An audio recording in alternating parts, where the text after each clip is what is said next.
नमस्कार, आप देख रहे हैं जेजेएन न्यूज। आपके साथ मैं हूं निशा। इस वक्त जेजेएन की टीम मौजूद है हल्द्वानी के एसडीएम कोर्ट में। आपको बता दें कि जिस तरह से प्रशासन की ओर से हल्द्वानी की मलिन बस्तियों में रह रहे लोगों को 7 दिन का अल्टीमेटम दिया है अपने अवैध अतिक्रमण को ध्वस्त करने के लिए। ऐसे में आज ये सभी लोग भारी संख्या में एसडीएम कोर्ट पहुंचे हुए हैं, जहां आज ये एसडीएम राहुल शाह को ज्ञापन सौंपेंगे। तमाम इनकी मांगे हैं, क्या कुछ इनकी परेशानी है, आज इस पूरी रिपोर्ट में आपको दिखाएंगे। लोगों से बात करेंगे, एसडीएम से बात करेंगे कि क्या कुछ इनकी समस्या और प्रशासन की ओर से आने वाले समय में क्या कार्रवाई की जाएगी। वार्ड नंबर 14 की पार्षद धर्मवीर जी इस वक्त हमारे साथ मौजूद है। सर, जिस तरह से मजबूर हो गए हैं आज आप प्रशासन के कार्यालय यहाँ पे पहुँचने के लिए, किस तरह की सिचुएशन अभी बनी हुई है, क्योंकि अल्टीमेटम मिल चुका है? अल्टीमेटम मिल गया। गोला नदी से काफ़ी दूर यहाँ पर पक्के मकान निर्मित है जो 15-20 सालों से निर्मित है। राज्य सरकार द्वारा उन्हें सब सुविधाएं दी गई हैं, लाइट पानी के बिल हैं, रोडें पड़ी हैं, प्रधानमंत्री आवास योजना के अंतर्गत मकान नहीं बने हुए हैं। राजनेता जब हमारे पास चुनाव में वोट मांगने आते हैं तो हमसे रोटी कपड़ा मकान की बात करते हैं, लेकिन हमारे वोट लेने के बाद हमसे छलते हैं और उसको अपोजिट कर देते हैं, फिर हमसे वो तोड़ने की बात करते हैं। जब तक हमें कोई लीगल नोटिस नहीं मिलेगा, कुछ नहीं मिलेगा, जब तक हम इसका पूरा विरोध करेंगे। हमारे एसडीएम साहब भी आगे हमको यहाँ ज्ञापन देना है। लेकिन बड़े ही अफसोस की बात है, जब हमारे देश में इतने लोग गरीब हैं, जब ये आवास में वहाँ निर्माण करते हैं, जब शासन प्रशासन द्वारा उनसे क्यों नहीं रोका जाता है? जब सब चीज़ तैयार हो जाती है तो वहाँ पर एक जुमले दिए जाते हैं, हमें हटाया जाता है।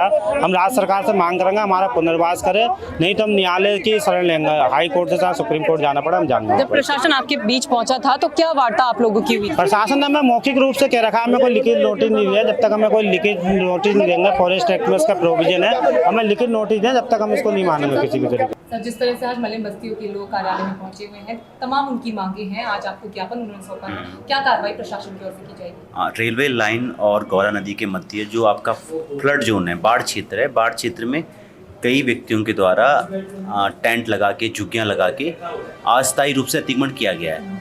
कुछ लोगों के द्वारा वहाँ पक्का निर्माण भी किया गया है। तो पहले चरण में वन विभाग द्वारा जो अस्थायी निर्माण है, जो टेंट हैं, जो झुग्गी हैं, जो कि बाढ़ क्षेत्र में आती हैं, और जब गौला नदी का पानी अत्यधिक बढ़ता है उस क्षेत्र में वहाँ पे पानी की भरने की स्थिति उत्पन्न होती है, जिससे कि जान मान की हानि की पूरी संभावना बनी रहती है। इसके अलावा पूरा का पूरा वो क्षेत्र जो है वो आरक्षित वन क्षेत्र है, उसमें किसी भी प्रकार का निर्माण करना, किसी प्रकार का अतिक्रमण करना पूर्णतः प्रतिबंधित है। वन विभाग के स्तर पे उस पर मुनादी की कार्रवाई की गई है। सभी को अपना जो अतिक्रमण है स्वयं हटाने का निर्देश दिया गया है। सर, उन लोगों का कहना है कि उनका पुनर्वास किया जाए, अगर हटा रहे हैं तो पुनर्वास भी किया जाए। लेकिन वो तो आपका नदी क्षेत्र है ना, नदी क्षेत्र में कोई व्यक्तिगत अतिक्रमण करता है तो उसको किसी प्रकार के पुनर्वास के अधिकार नहीं होते हैं। लोगों का कहना है कि पहले नदी में किसी प्रकार का अतिक्रमण करने पे रोक लगाने के संबंध में माननीय उच्चतम न्यायालय और उच्च न्यायालय के समय समय पे आदेश दिए जाते हैं। उनका कहना है कि 15 साल उन्हें हो गया कि पहले हमें बसाया क्यों गया? 15 साल से नहीं है, जो जितनी भी झुग्गियां हैं वो तो आपकी अस्थायी रूप से बनती हैं। हर बार गौला नदी बढ़ती तो हट जाती है, हम उसको समय से पहले से हटा रहे हैं। लगभग कितनी झुग्गियां? 134 परिवार चिन्हित किए गए। चलिए, महिलाएं इस वक्त हमारे साथ मौजूद हैं जो काफी परेशान हैं, इनसे बात करते हैं। जिस तरह से मैम आपका तमाम महीनों से, सालों से आप यहाँ पर रह रहे हैं, आज यहाँ पर मजबूरन पहुंचे हुए हैं, किस तरह की मजबूरियां? हमें 30 साल हो चुके वहाँ रहते रहते, और 20 साल से हम पानी का बिल, लाइट का बिल दे रहे हैं। सरकारी लाइट है, सरकारी रोड है वहाँ।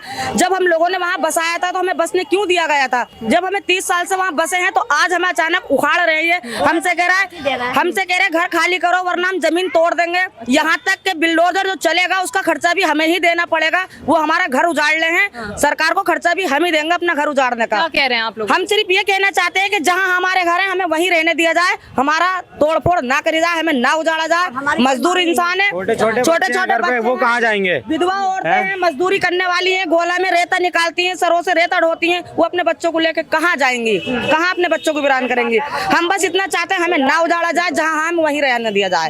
अगर हमें दी जाए, अगर तो हमें रहने के लिए वहाँ जगह दी जाए, हमें तो पहले जगह दें, बात को तोड़ फोड़ करें। हम कम से कम 15-20 साल से रहे हैं, सब कुछ दे रहे हैं, हम लाइट पानी का सबका खर्चा दे रहा है, टैक्स दे रहा है, और हमने झोपड़ियाँ बनाई, किस तरह से बनाई, कैसे कैसे बनाई, आज हमें उजाड़ा जा रही है। हमें उजाड़ने की कोशिश करें तो पहले हमें रहने का मुआवजा दे और हमें जमीन दे। कितने समय से रह रहे हो भैया आप? मैं समझ लो मेरा बचपना से जवान हो गया हूँ मैं। अच्छा, जवान हो गया हूँ वहीं पे ही? हाँ, अच्छा, करीब 27। प्रशासन कब आया था? प्रशासन तो ये अभी 1 हफ्ते बाद आया है। अच्छा, क्या कहेंगे आप? इतनी उम्र बुजुर्ग महिला आप हैं।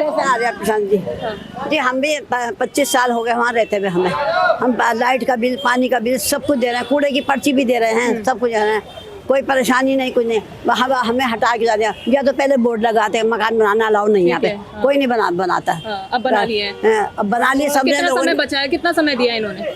2 दिन दिए, हाँ, कितना समय दिया? 2 दिन। 2 दिन दिए हैं। अच्छा, कितने सालों से आप रह रहे हैं? हमें 25 साल हो गए। 25 साल हो गए। अब किस तरह की सिचुएशन वहाँ पर है, किस तरह की रोड बन गया, आप टैक्स देते हैं, वाटर टैक्स देते हैं, हाँ। बिजली बिजली का बिल देते हैं, फिर क्या परेशानी है? आप कह रहा हूँ, अच्छा, तो प्रशासन से आज बात हुई, क्या कहा उन्होंने?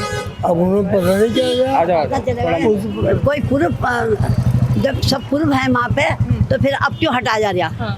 ये हमारे बस, और हमारी कोई मांग नहीं है। हमारी मांग है हमारा घर नहीं उजाड़ा जाए। वहाँ रहना चाहिए, मकान पक्के मकान कैसे तोड़ते? घर तो चूड़िया का भी नहीं उजाड़ते, पेड़ पे भी बैठा तो उसके भी नहीं उजाड़ते, उसको भी बदुआ देती है, देती नहीं देती है, ये बताओ। अच्छा, और हमारी देंगे कोई और क्या होगा?